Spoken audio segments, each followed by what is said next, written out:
When it comes to worst line of the debate, I think it's an interesting question. I want to go to video 4 here first.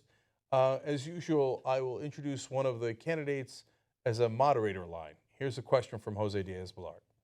Well done. Senator, you have often talked of the need for a political revolution in the United States. You're a democratic socialist. When some Latinos hear those words, they think Venezuela and Cuba, Chavez and the Castro brothers, 57 years of dictatorship.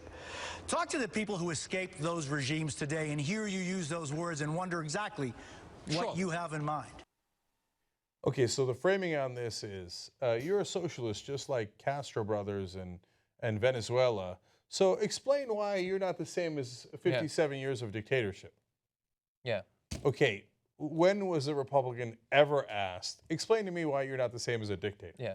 Which, by the way, is a fair question for some of them. You say you like democracy and people. How are you not like the Democratic People's Republic of Korea? They don't ask them those questions. No, now Bernie Sanders is saying, hey, you know what? I want to help all the American people. I want to help the middle class. I want to help the poor because I'm going to get, if they're working, they're going to get a higher minimum wage, etc. I'm going to give your kids an opportunity. They're like, aha, so you're like a dictator.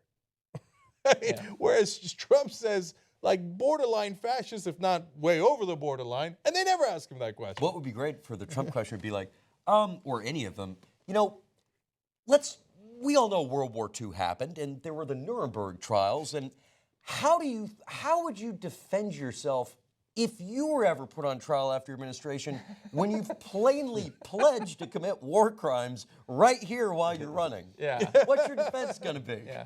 That would be amazing. Could you imagine if they asked that? And there would be legal and factual grounds to ask that question, as opposed to, oh, you'd like to raise the minimum wage. Why aren't you a dictator? Yeah, but the only way that would happen is if, like Ted Cruz enthusiastically said he wanted to carpet bomb cities. Oh, wait, he says. Or waterboard people harder. Exactly. All right, the second option for worst line is going to be the videos 8 and 9 here. This is the Hillary Clinton exchange let's be fair, with someone they said is a Bernie Sanders supporter. It was about the Goldman Sachs transcripts. Let's watch.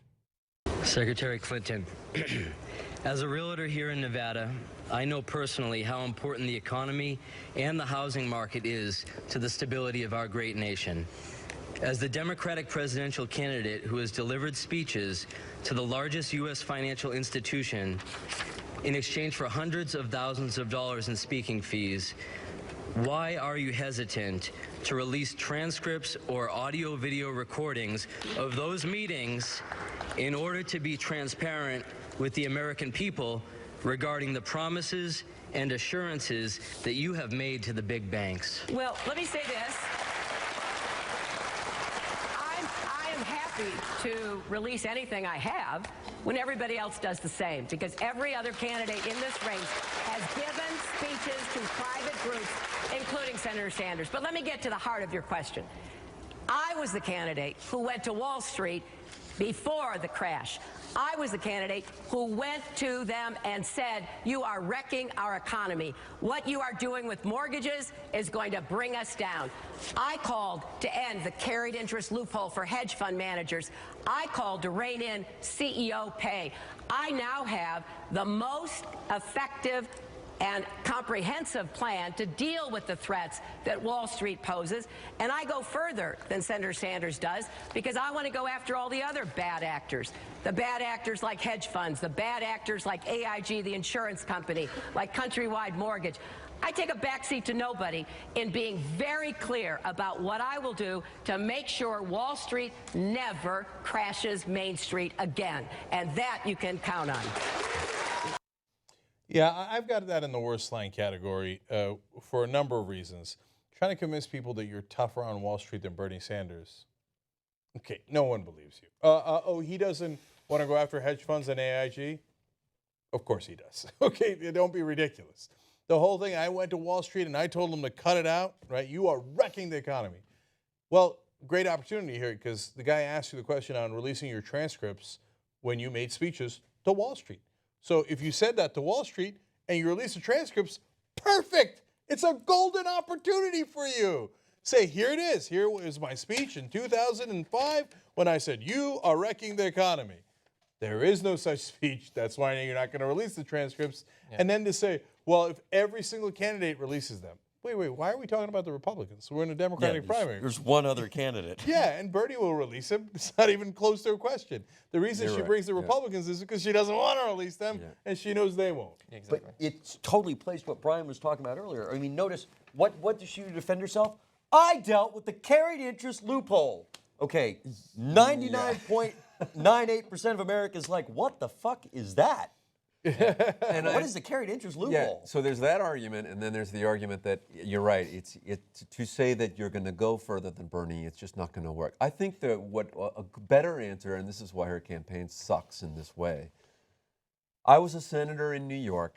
I know these guys. I've sat at the table with them. I've dined with them. They've blown cigar smoke in my face. They've drank scotch with me. I know Wall Street better than anyone else. For Trump, we admire his business acumen, whether you like his politics or not. I run a big business. I got many, many employees. I got 10,000 of them. I know insurance benefits. I know that. And you kind of go like, yeah, the guy runs an effective business. Why can't Hillary then stake out some politically smart answer that says, and I'm just saying, I know every one of those guys. They came to the White House. They've been, I know them. I know how to talk to them. And I know how to beat their asses and make them, in other words, use what we think, the things that we distrust about her, have her turn those into virtues. You know what she could say? She could say the same thing she said back in '94 about African-American kids who she called super predators. I can bring them to heel, right? If she said that about the Wall Street guys that she knows, see, that would be strong. Instead of using it against kids. She's never going to beat Bernie on this. I'll go further. That tack is really just disingenuous. I think agree. Look, I think it's see-through to people who don't think that she's going to do that, certainly, but I don't think that means it's meaningless to do it, and it's why I would vote for the question from the moderator about are you a dictator to be the worst line. I think that she's not doing it to get new supporters, of which she will still get some because somebody's going to believe it, somebody who doesn't pay that much attention. I think it's more she is worried about losing some of her supporters because I see tweets from people that I know are very strong progressives, very strong liberals, and they have to go out there and try to make the case that she's going to do something about campaign finance, that she's going to do something about the banks, when they know in their hearts that she won't. But if she every once in a while gives a speech like this, it lets them tell themselves, well, yeah, she cares. I'm going to still organize for her. I think it's I just came up with an idea. I've got so many great ideas for her. It's ridiculous. Me too. I mean, she'll never listen to any of them. She wouldn't. She's running as a pragmatist. He's running as a crusader, but she doesn't run as a pragmatist all the time. He runs as a crusader 100% of the time. The man is a crusader. She flips back and forth, and it seems disingenuous, and it's costing her. It's why she's losing momentum, is because it goes to her weakness, that she's fake, that she's an opportunist and a politician. I agree. You know, be a pragmatist then. I know how to get shit done. I know the people. I've done it. I actually have their names in my Rolodex. I can call them. Yeah, I spoke to them at a couple of lunches, and I made some money. But guess who's going to get them on the horn before Bernie Sanders? Me. Like, you know what I'm saying? Yeah. It just doesn't. Or embrace the entitled bitch. Theory people have over and go, listen, I get what I want in life, motherfucker. I wanted to be first lady. Guess who became president? I wanted to be a senator. Yeah. Guess who became a senator? Yeah. I wanted to be Secretary of State. Got that done. Guess what I want next? Yeah. I want to fix your life and bring more fairness and justice to this world. Boom. Hillary Clinton. What? I think that people are already so ready to label her as arrogant. I think that outright arrogance is the last thing she needs. She should go all the way, dude. Embrace who you are in life. You got it. She's now at a great risk of losing. She now has to start throwing the ball down the field, okay? And so she's got to do something over the top like that. Yeah, I can by the way, basketball metaphors too, but I think that in this case, it's best for her. I was thinking football. But. Okay. So, okay. So, look, so there's two things. Well, the one thing she should have done from the beginning is, I know how to fight Republicans. So, which goes to partly what Brian and Wes have been saying. I've been kicking Republican ass for 20 years. That's why they hate me, right? Why have you heard bad things about me? That's because the Republicans have been planting that stuff in the media because they hate me because I've been kicking their ass for all this time, right? That's right. See, that's a winning strategy. He Yes. didn't do that, still hasn't done that. Now, my idea is a little bit more over the top, which is, hey guys, you know what? You're right. I've been taking all these campaign donations because this is how the system is built, right? And I'm not going to do unilateral disarmament against the Republicans. They're going to take money, I'm going to take money. But given what I know about the system and how I've lived in it, you guys are right. It's broken. And I don't like what it's done to the people I know, okay? Yeah, right. So no one knows how broken it is better than I do. I've got to fix this goddamn thing. You know what I'm going to do? I'm going to run again next time after I win this time. And next time, we're not going to have money in politics, okay? And then accompany that by not accepting the super PAC contributions or coordinating with the super PACs. In the next election. In the next election, right? So, but whatever she's got to do, it's got to be over the top, and it's not this defensive thing that she's doing here that isn't working, which then leads us to the final part of that exchange. Now that supporter of Sanders comes back with a follow-up question. I don't think that worked out any better for her. Let's watch. I do respect you very much. In fact, only a decade ago, I was a very, very big supporter of yourself and your husband. It actually broke my heart when you said marriage was between a man and a woman. How can we trust that this isn't just more political rhetoric? Please just release those transcripts so that we know exactly where you stand. Well, you know where I stand because I've been in public standing there the whole time. But let me say something about this. You know, I, like many Americans, have evolved, and I'm glad I have. I am a 100% supporter. I am absolutely adamant about protecting marriage equality. And I think it's significant that the Human Rights Campaign, the leading organization in our country to ensure that the LGBT community has the rights they deserve, have endorsed me. Now, your candidate said, well, that's because they're a member of the establishment. Well, with all due respect, they fight against the establishment every single day. And I've been with them for years, and I will pass the Equality Act, too. Sometimes you have to wait for it to get it through. And that's what Obama did. Obama said, we all know that she stood where she did on that issue because it wasn't politically beneficial for her to come out for gay marriage. I don't think deep down she was like Obama on that. And then the evolution answer I've evolved on this is a way of appealing to people's sense of forgiveness, because we all evolve on a lot of things, right? Yeah. The better answer is to say there is a season for legislation, there is a time for things to get done. And I know that better than anyone. And I had to make a lot of decisions that just weren't, at the time, we weren't going to win on this. But now that I'm president, which goes to your point, you can bet your ass I'm never going to back down on these things. I will fight because it's about winning. It's about a political game. We all know that it is a game and you play to win. But if you can't win, you worry about being reelected. Yeah. The problem with her there, and I'm trying to be fair to her, but it's going to be unfair in a sense. She's stuck. She's stuck. There is no good answer for why you were against gay marriage all the way to 2013, right? And so, to be fair to her, there is no good answer. So it's not like I can come up with a great answer for her. To be unfair to her, she's wrong, right? I mean, it's not unfair. That was her position, right? So look, I mean, if I was going to go over the top again, I guess I'd go over the top, but I don't think this is too over the top, even for me, right? Say, hey, you know what, guys?